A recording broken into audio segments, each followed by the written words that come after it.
সাল্লাল্লাহু আলাইহি ওয়াসাল্লাম জিজ্ঞেস করে, ইয়া রাসূলুল্লাহ, আমাদের গরীব অসহায়, আমাদের অ্যাবিলিটি নেই মানুষকে স্বাচ্ছন্দ্যে আহার করা, আমার অ্যাবিলিটি নেই।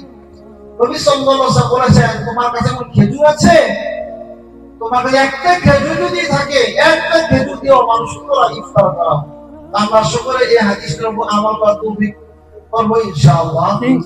পরিশেষে আমরা আলমগীর ভাই, তার জন্য, তার পরিবারের জন্য, বিশেষ করে তার সন্তানদের জন্য দোয়া করব।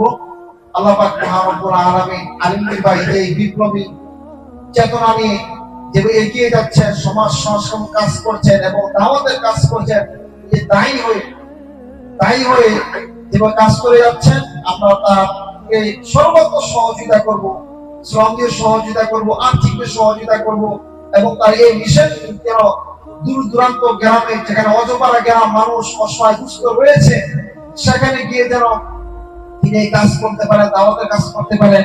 এজন্য আমরা সকলেই দোয়া করব। আল্লাহ।